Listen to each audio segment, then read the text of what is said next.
as a child, like as an object that you just found that you've never seen, and the old stories become new ones, and the nuances, and then the moments.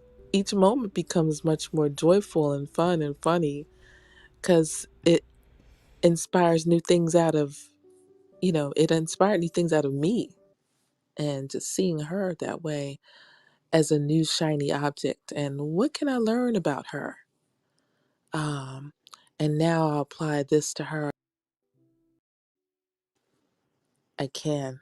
I'm not misquoting it again. um, what is it? Yeah, above all else, I want to see things differently. And so I will be quiet now. Thank you. Thanks, Janine. Appreciate that. All right, I'm I'm going to not read. finished. I'm not finished. Okay. I'm not sure how to pronounce your name, Fiona. I'm trying to get it right. But It's Afnan. okay. Yep. Afnan? Yep, Afnan. Okay. I would like to invite you. You're already on the stage also. And you have also some incredible quotes. I don't know where you got them from. They all seem to be translations from Arabic or something close to that. And it's once again right in keeping with so many things that we're talking about. It, it it's amazing to me that's here. Maybe there's a reason. I mean, what I'm trying to say is, I'm going to read a couple of them. Welcome to my private world, full of love and peace. I hate this religion. Now, this is a quote. These are all different quotes. I hate this religion because it kept us apart and did not unite us on our humanity. Without humanity, we feel nothing. I am peace and comfort to everyone I meet. Now, here's the big paragraph. I love this, and then I'll turn it over to you if you'd like to expand. You cannot spoil a person's life and then claim that you want his interest, and you cannot destroy the homeland and then claim that your goal is to spread religion, and you cannot practice beating, oppression, and guardianship over a woman and then claim that your morals are faith.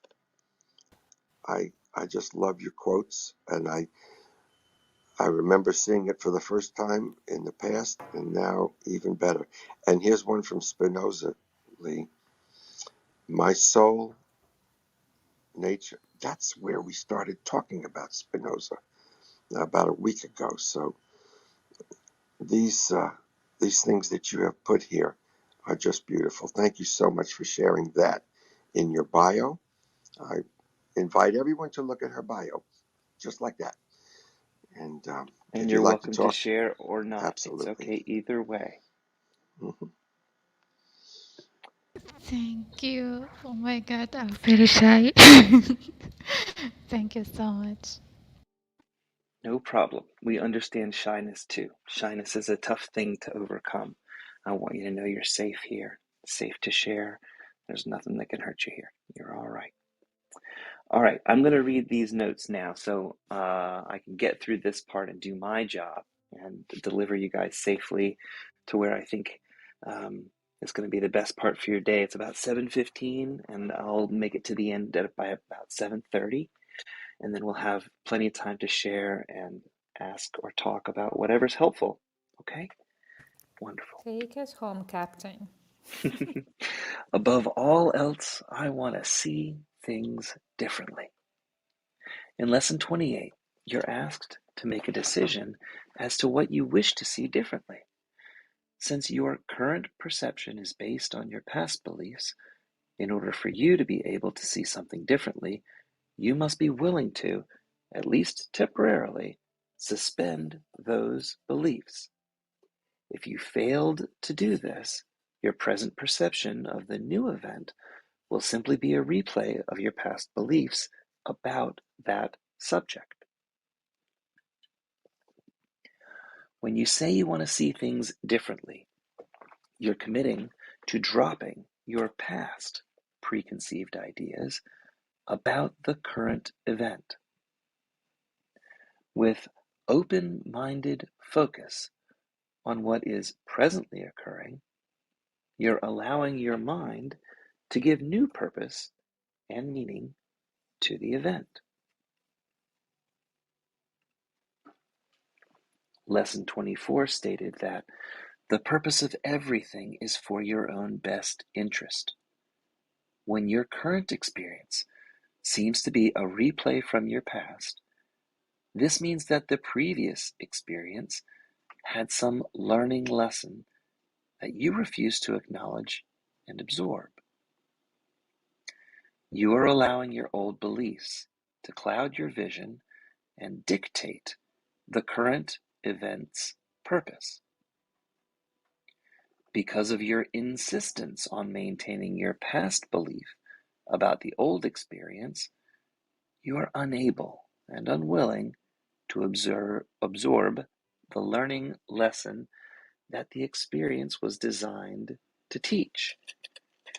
Until you're willing to see a similar situation in a new way, you will remain stuck arguing for the correctness of your ego's past interpretation for the event. Your ego's need to be right will always trump your desire to be happy. The pearls of wisdom that the event was designed to teach remain unseen. A Course in Miracles states that we're all going to reawaken into the truth of who we really are. We always remain as God created us. Your ego's current fantasy about who you are cannot change the truth. This being the case, if someone decides to repeat the same learning lesson 1,000 times before they fully comprehend that lesson, there's nothing wrong with their decision. Each of the supposedly 999 prior failures were actually needed for comprehending that lesson. Rather than judge those prior 999 experiences as failures, you need to develop the attitude of Thomas Edison. It took Edison over 7,000 attempts before he successfully invented the electric light bulb. When asked about what the world viewed as his many failures, Edison would state that he never failed. Edison viewed each unsuccessful attempt as simply one small baby step forward that moved him closer to finding the one way that would work. What was different about Edison, however, is that with each successful failure, he modified his approach and tried something different. He was willing to learn from his mistakes.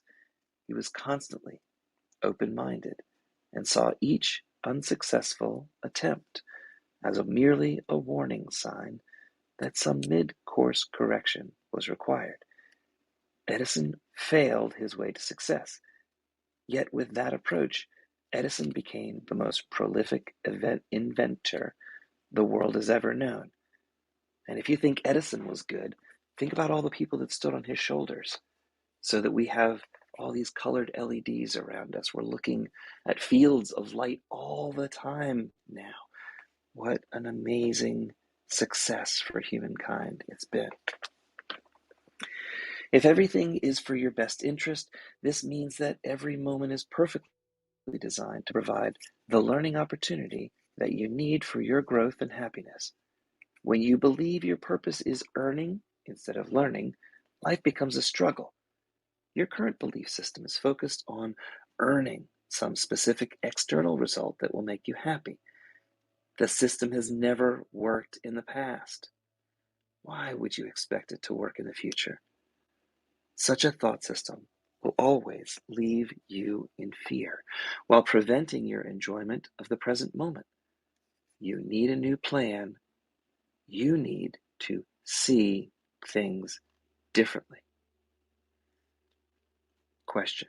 When similar negative experiences keep occurring in your life, your universe or your higher self is trying to tell you that your current beliefs are no longer serving your best interest.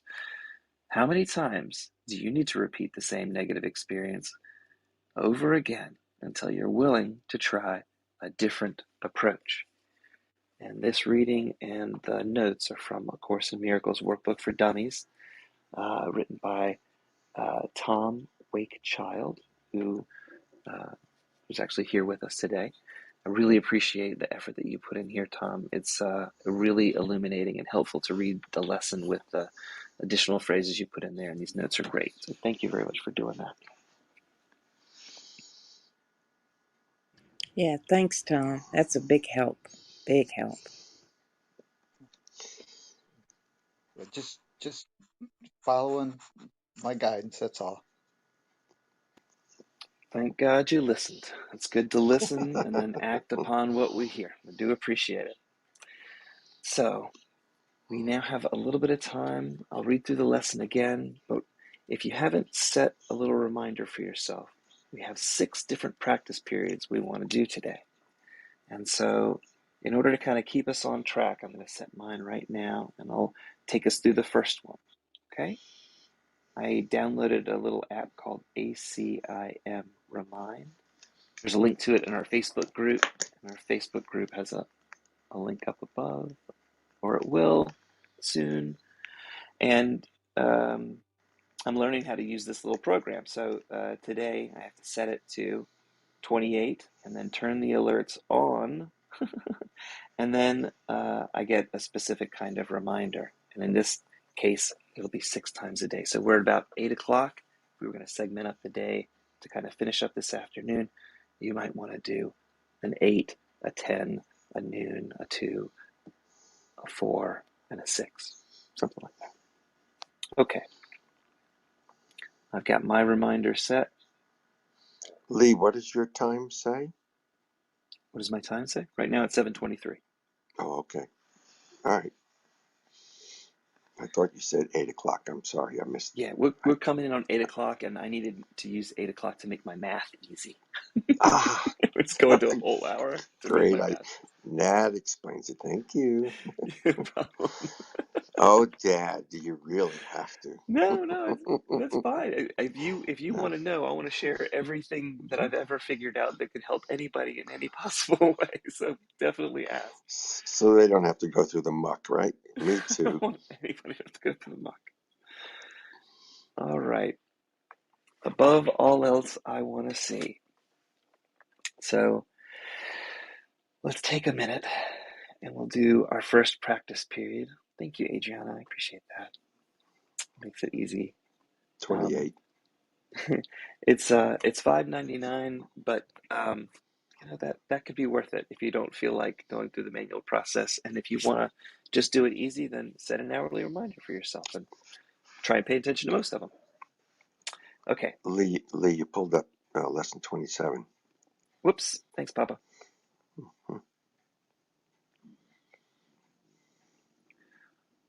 All right. So today we're going to do 6 practice periods for about 2 minutes. We're going to start here with our first one right now.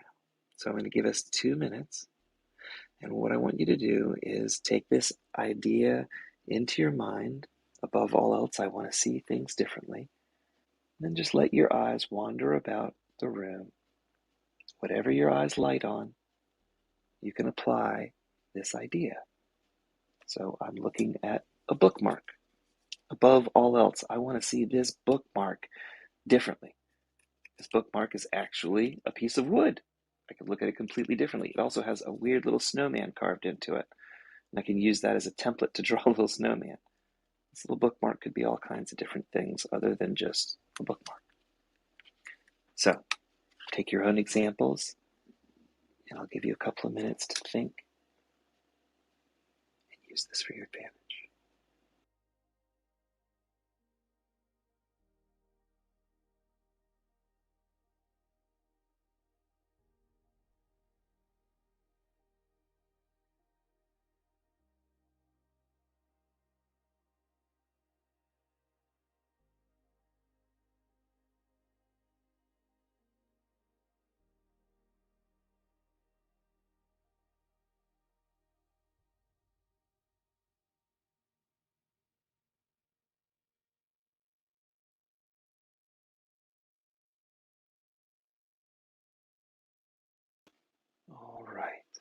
above all else, I want to see this differently.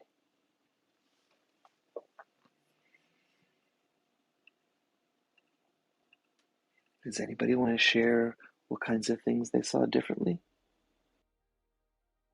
Yes, I just this has happened just this second. I have the moon in my position where I'm at right now. I have the moon in a very comfortable position, so I don't have to stand up and go and see it. And I and I just She's turned. got transoms above her sliding Yeah, glass thank door, you. transom windows above there. So about 10, 15 feet off the ground, and she can see the moon right out through those. So, yeah, thank you, Lee, because I didn't have that word in my mind. Thank you.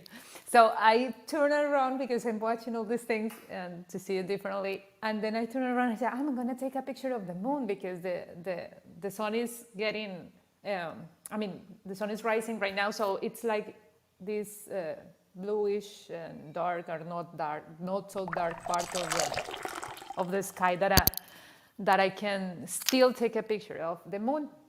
So I turned around and I took the picture, and when I saw it, this just happened. It turned out like a bird came flying. So in my picture, it's the moon and a bird passing by. But the bird, I didn't saw the bird when I was turning around. So it's beautiful. Well, it's just things that happen. Right? That doesn't have to be that amazing. But for me, it was like when I opened the picture. Oh my God, where this came from? I didn't know there were birds on the moon. That's amazing. I now see the moon differently. Okay. What else are we seeing Exactly. differently? Gonna share the picture today. Yeah. What I used was I wanted to see technology differently, and there just when I did that, all the things that technology allows me to do, be able to communicate over distances, makes so many things possible in regards to sharing, uh, interconnectiveness, rather than seeing it as a obstacle, seeing it as a beneficial tool that technology is my friend instead of some bugaboo boogeyman. That was my experience. I think that's really helpful, Tom. It's definitely here to serve. So take it to your advantage for sure. I certainly try to in my life. All right, When I'm, I have yeah, one. Terry. On my wall, there's a map of the United States, and I made the statement of I want to see the map differently. And immediately my ego started thinking about all the states with COVID and everything. But I paused for a minute and I noticed that around the outer layer of the whole United States map is this lighter color glow around it. Um, Oh, Almost like an cool. aura. It's on the oceans, but it just popped out at me. And I even looked at the Hawaii piece down at the bottom, and that had a glow. So I saw the United States not as a every state that's in need because of COVID, but I realized that the glow, I don't even know what to call it, the aura, I don't know, but it's like, whoa, it's in me. It's surround that same glow is in me. So it's like I am just like what I see. Oh my gosh. I'm Oh, I sorry. love it. This is Oh great. my gosh. And it's like, whoa, I don't see COVID. I see that glow. And to me, that glow is what's on the inside. I mean, you can call it your life force, but it's like, whoa. And it just popped. And I wasn't seeing this with my natural eye, which is what I was looking at first with the COVID, my egoic eye. I saw it just with the glow, I saw the realness of the United States. That is And fantastic. I love that. Beautiful. These wow. states, they're like brothers and sisters fighting with each Right. other when we look at it from the ego perspective, but we're all one from the higher perspective. That's beautiful. Wow. Yeah, and Papa ain't always such a good guy sometimes. Good And morning. other Good times morning, he's wonderful. Luisa. I'm Mhm. sorry. Luisa, No, Luisa Sorry, that's just Bob. okay. joined us. So Hi, Bob. You were saying something. Please continue. I, Sorry. I, well, I didn't want to end with Papa ain't always such a good guy, so I said most of the time he's just fine on the glow of the United States. That was it, and it really wasn't necessary for me to say it all, just to say I love Dr. Natalie. What you said, it was beautiful. Thank you. Okay. So I am willing to see something, well, everything differently, but in the last weeks, mostly, I'm willing to see chocolate and sugar, and mostly my relationship with chocolate and sugar differently. And actually, I must confess something. Well, not confess, but yesterday I told you that I was swapping one Zoom meeting in order to assist to this room, and that meeting was 12 steps meeting for sugar addicted. It's called Sugar and Carbs Addicted Anonymous. so, that's amazing. so I, so some weeks My ago dad I used to be a member of decided that. for sugars and carbs as Sorry. well. Okay, so the thing is that I was identifying myself too much with the idea that I was addicted to chocolate and to sugar. So when I started to join those reunions, I realized that I didn't have such a big problem. Like everybody who was there, they were really struggling and suffering and crying, and I respect all that.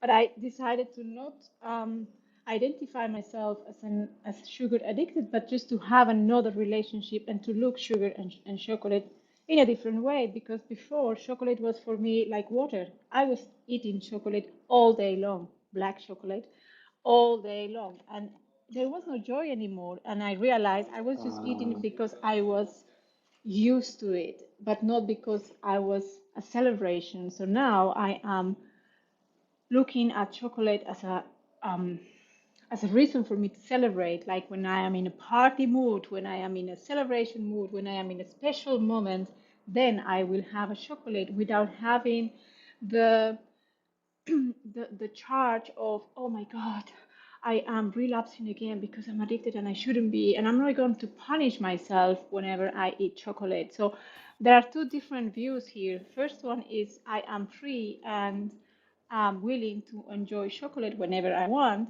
but the other one is I am not being addicted, but I am just taking care of how often I will eat chocolate.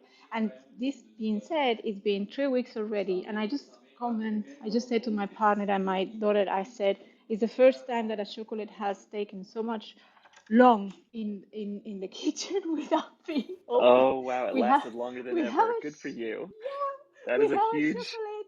a huge Yeah, that's a huge accomplishment. deal. Yes, like we have a chocolate bar I live in Belgium, so this is like the country of chocolate, the best Yeah. chocolate in the world, and we live in chocolate factory, so you can go there and just have chocolate for free whenever you want. And it's the first Wow. time I in need to weeks go that I there right haven't been now. there.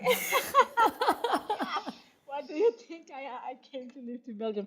Anyway, so yeah, I am having a very, very healthy relationship with chocolate, and I am not attending the AA meetings, not only because I prefer to stay with you, but because I just don't want to identify myself as an addict, but just as a someone who is healthily looking at chocolate in a different way. That's Thank you. I'm done wonderful. speaking.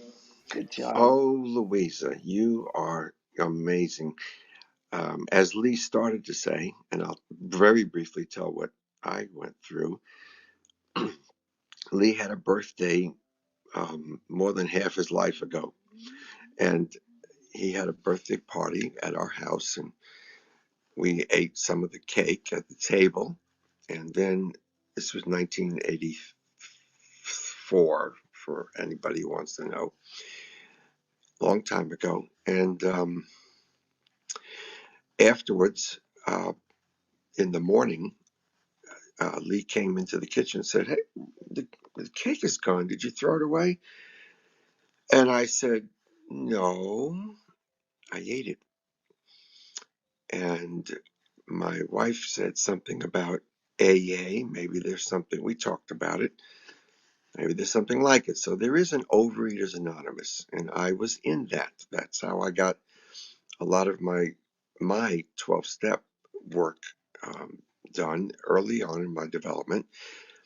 And basically, it's starting from the point when you are addicted to it and it's your life is crazy, to a point when you find that there is a higher power that can relieve you of that problem. And Louisa, that's exactly what you just said. The overall picture, because you start off saying, I admit that I'm powerless over food.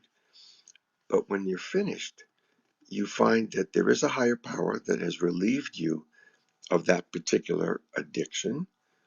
And there's lots of them that can fit into that category, different kinds of. But when you're finished, you don't identify as a compulsive overeater anymore because of a higher power that you have found that has come into your life to help you see the bigger picture better. And isn't that exactly what lesson 28 is? Above all else, I want to see things differently. I am not a fill in the blank anymore. And then find out what the new purpose of your life is. And so many of these things come together. I've said before that I believe the 12 Steps was inspired by the same person that inspired the book we read every day. And I believe that. That's me. Thank you. Well, that's amazing. I did had well, you can say like a healing process with cigarettes. I used to smoke ever since I was like 18. I used to smoke cigarettes, and I wasn't like so attached to them because I didn't smoke like that much. I mean, I had like 5 cigarettes a day probably. Only stopped when I had Vera and while I was nursing her and breastfeeding her. Sorry, I stopped during like I don't know 4 years, 3 years, something like that. And then with my problems, with my conflict that I had with my ex-husband, it started again. I mean, I started again to smoke. And it was only like a ritual for me to have a spare moment for myself during the night. So when everybody went down to sleep, I just took a moment and I went out and I took my cigarettes and I just have a moment for myself to think. It was like this moment to just be at peace for me. So for me, always the cigarette meant like loneliness, but in a good way. It's like the moments that you need to be alone with yourself, and it was soothing. Having a cigarette was soothing for me. So it was something that really calmed me. And I tried to leave the cigarettes behind me for in different parts of my life, and I always came back, and I always asked people who dropped this behavior, and they always said, well, it just seemed like 90% of the people that I asked, they always said like, well, this was just a resolution. From one day to another, I just said I don't want to smoke anymore, and I quit it. And I said to him, it seems like everybody has this same pattern. Like someday they say, I'm tired of this, and just like that they drop it. There are some people that go through process with therapy and things like that. Well, but the 90% of the people I asked in my life always told me like, I just came to the resolution that I didn't want to do it anymore. So I started to say to myself, well, if this is soothing for me, and if this gives me peace of mind, I'm gonna enjoy it until my mind or my soul or whatever says that it's enough. And I'm gonna just enjoy it. I will not feel guilty about it, and I will just do it. And I continue my life with the cigarettes. And then, as I started to smoke again after Vera was like 3 or 4 years. I did use it like this tool for me to have some peace of mind. But then the course came into my life, and I started to figure out that it was another way my ego was grabbing me and making me feel bad, because I knew I always have knew that, well, smoking cigarettes is not such a good thing to do, right? So I smoked once a cigarette, and I said to the Holy Spirit, well, Holy Spirit, I am enjoying this too much and I cannot have control over this. You need to show me what this really means to me in order for me to figure out how to just stop it, if this is not something that I should be doing for my process. This was a reflection that I did while I was smoking a cigarette, and I looked the cigarette and I said, well, it gave me peace because it gave me the opportunity to breathe a little more deep, probably. But what happened next? And my mind, when I opened the question to the Holy Spirit, I need help and I need to figure out what does this means. Then my mind opened and I started to do like the entire experience process with the cigarette. So my mind started like, well, yes, you're enjoying this. You're coming outside and you get to see the stars in the night, and you're alone and you smoke your cigarettes and you feel like in heaven. But then you will go back into your house smelling awfully. Your throat, it's all wrong, and you go to bed. Even if you shower, you go to bed and your entire room will smell like an ashtray. So you are using this because your ego is playing the candy, like the candy man. It's playing that role with the cigarette, like this is your candy for your brain, but in order for you to feel guilty the next day. And I said, oh my God, yes. And you're trying to kill yourself because you're angry to be here. Oh my God, yes, I got it. And then I quit it. And that was it. At the very last cigarette that I had in that package, I stopped there, and I haven't gotten any cigarettes since, like, I don't know, it was June, probably, no, May, I quit in May last year. And the confirmation that I was really, that was forgiven really, was once I got into a grocery. I went to do groceries, and I was like just beginning my process, and in the register, I don't know how to say the name of it. Well, there was this lady with a full box of cigarettes, and she was like putting them in the shelves. And those cigarettes were the ones that I used to smoke, but the lady was pregnant.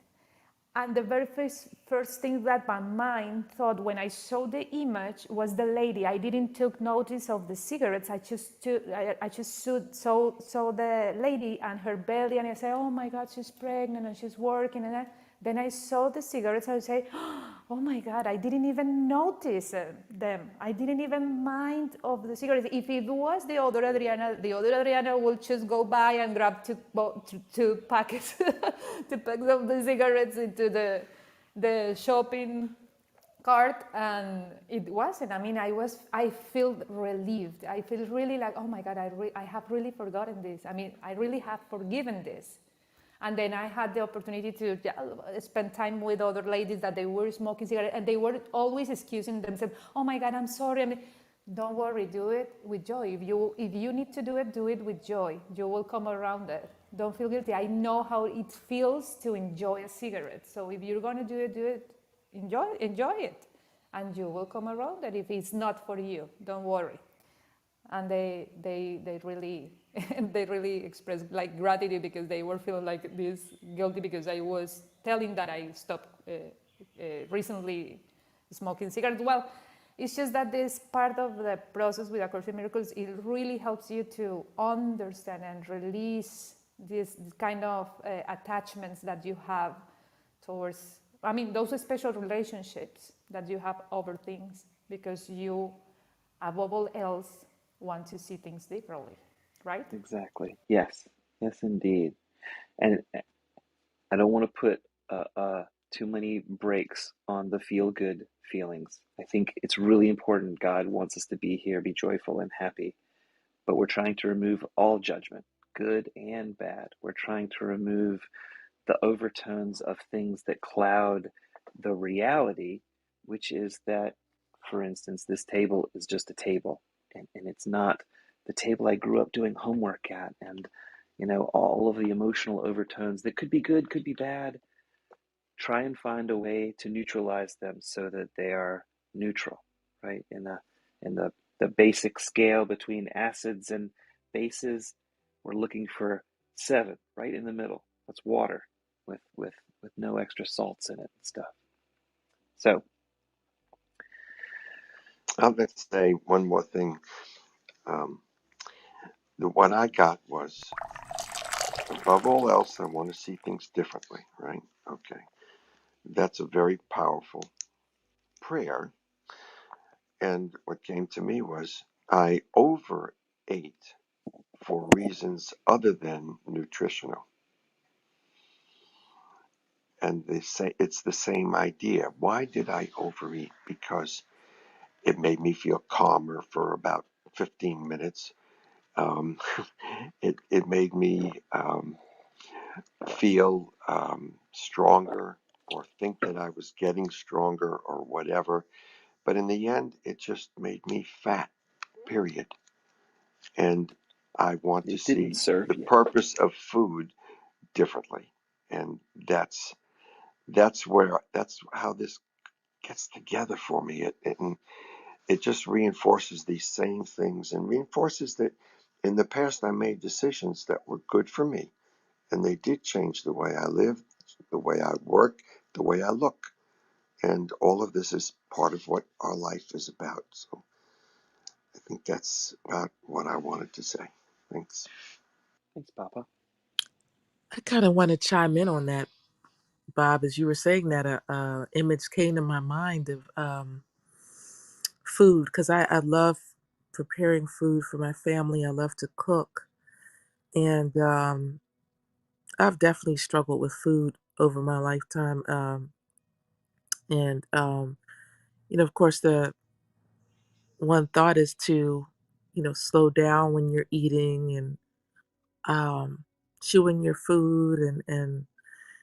And I think that's helped too with food preparation for me, and just slowing down and looking at the food I'm preparing and thinking about where it came from and what it's for, and also that it is for nourishment, not just for enjoyment, but of course it's for enjoyment on our palate.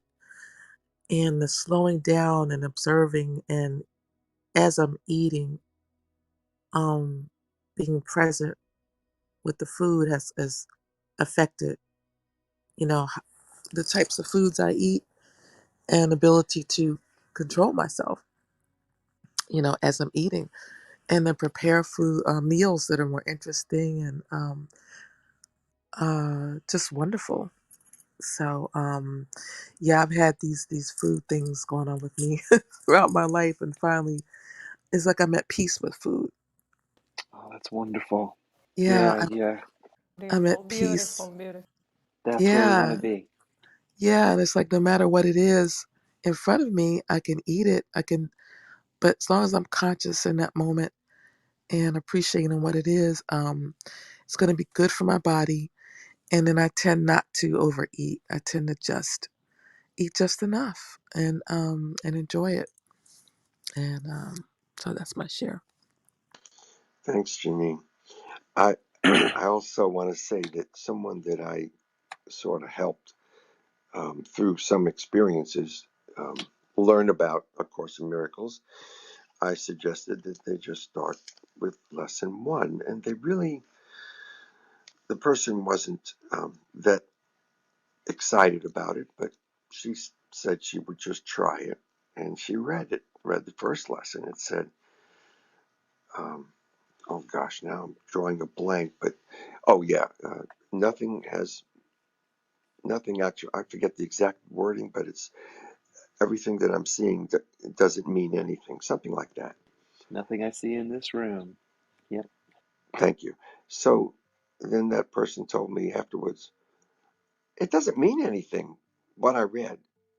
And I said, that's it. She's reading that nothing means anything. And she then exclaimed later, this doesn't mean anything, this lesson one. And the whole idea of all of this is, yeah, it sounds very strange at first to just make a statement and repeat it a few times. And that's all that we get out of these first 30 or so lessons. But when we look at what we're actually saying and apply it just a little bit, look how many things we've all talked about. Um, it means everything. And we just have to say it. And then we provide the meaning for it instead of letting some past memory of what it meant tell us what it means. And it opens us up to all kinds of new things. And there are so many more things to open up to as we go on and continue these lessons. So we'll be right here. And Lee, I'll give the room back to you. Thanks. Appreciate it. Well, it's Friday. I hope you all stay warm. I'm up in the Northeast. Apparently, we're going to have a blizzard, and we're supposed to get a good half a meter worth of snow, 18 inches worth of snow. Um, so keep your fingers crossed for me, but tomorrow morning I'll be here. My kids will be with me, and we'll be gearing up for a big snow day. And today I'm going to go to the grocery store and get prepared because even here in New England, when we're looking at a foot of snow, we got to make sure we got our sundries and everything we need. I All did right, that last night, Lee. I did my good, supermarket trip, and but the good. aisles were strangely empty. I I believe it. probably run in there this morning. I totally believe it. Well, down in North Carolina, they got 4 inches, and to them that means that every single store was probably empty. And up It was here, out of milk. It was out out of of milk. milk the night before. I was there, Food Lion, no, Harris Teeter, and I went to get some milk and bread, and there was no milk anywhere to be seen. Oh boy, And we had four those inches of poor snow. cows. Lee, I guess you should land this plane and then Okay, go to the shop, to the grocery store right now. that's I not a bad see idea. I see Lee's snow differently. I'm in South Carolina. I see differently. Oh Don't come wow. here. No snow. No, I see different. I'm repeating it. I see differently. All right, No you are snow. safe. No snow. You are safe. I'll make a snowball and put it in the freezer and save it for you. You can have it in the summertime. That's funny because I love snow, Dr. Natalie. I'm in New Jersey. It's amazing. It's beautiful until you have to shovel. Yeah. I send my son out with the snowblower. I'm blessed to have him. Oh, now that is a blessing right there. That is definitely a blessing. Wonderful. All right, I'm going to wrap this up for us since we've got about 5 minutes left. That's going to help me get to 8, and then I hope you all have a magnificent day. Thank you so much for joining me. All right, above all else, I want to see things differently. Today, we're really giving specific application to the idea for yesterday. In these practice periods, you will be making a series of definite commitments. The question of whether you will keep them in the future is not our concern here. If you're willing at least to make them now, you've started on the way to keeping them. And we're still at the beginning. You may wonder why it is important to say, for example, above all else, I want to see this table differently. In itself, it is not important at all. Yet what is by itself, and what does in itself mean? You see a lot of separate things about you, which really means you're not seeing at all. You either see or not. When you have seen one thing differently, you will see all things differently. The light you will see in any one of them is the same light you will see in them all. When you say, above all else, I want to see this table differently, you're making a commitment to withdraw all your own preconceived ideas about the table and open your mind to what it is and what it is for. You are not defining it in past terms. You're asking what it is rather than telling it what it is. There's those you statements and I statements coming back to us. You are not binding its meaning to your own tiny little experience of tables, nor are you limiting its purpose to your little personal thoughts. You will not question what you have already defined. And the purpose of these exercises is to ask questions and receive answers in saying, above all else, I want to see this table differently. You are committing yourself to seeing. It's not an exclusive commitment. It is a commitment which applies to the table just as much as to anything else, neither more nor less. You could in fact gain vision from just that table if you could withdraw all your own ideas from it and look upon it with a completely open mind. It has something to show you, something beautiful and clean and of infinite value, full of happiness and hope, hidden under all your own ideas about its real purpose, the purpose it shares with all the universe. In using the table as a subject for applying the idea for today, you're therefore really asking to see the purpose of the universe. You will be making the same request of each subject which you use in the practice periods. And you are making a commitment to each of them to let its purpose be revealed to you instead of placing your own judgment upon it. We will have 6 2-minute practice periods today, in which the idea for the day is stated first, then applied to whatever you see when you're looking around you. Not only should the subjects be chosen randomly, but each one should be accorded equal sincerity as today's idea is applied to it, in an attempt to acknowledge the equal value of them all in their contribution to your seeing. As usual, the applications should include the name of the subject, which your eyes happen to light on, and you should rest your eyes on it while saying, above all else, I want to see this thing differently. Each application should be made quite slowly and thoughtfully as possible. There is no hurry.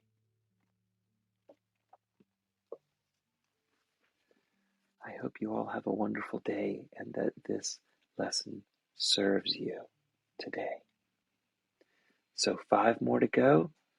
We'll be gearing up and doing them together at about 10. And I hope you all have a fantastic day. Feel free to share if you've got anything coming up. Appreciate you.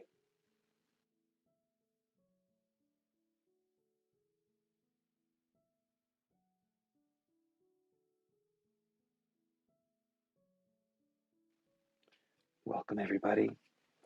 I know we're coming in and out, and it's a Friday morning, and we're gearing up. Today, we're focused on seeing things with fresh eyes. We did lesson 28. Above all else, I want to see things differently. Take that with you today, and we'll be back here tomorrow at Tomorrow 6:30. 29, yay! Yeah, that's right. Have a great day. Have a Namaste. Have a great one, everybody. namaste, Tom. Have a wonderful day, everybody. Thank you for being here, and thank you for everything that we share in this space. Love you, Ed. I love Bye. you too, Afnan. Love you too. Bye. Thank you. Bye, Bye, my everyone. Have a friend. beautiful day. Thank you. Thank you, Janine. Bye bye, everybody. Bye. Thank you for being here. Goodbye, everybody.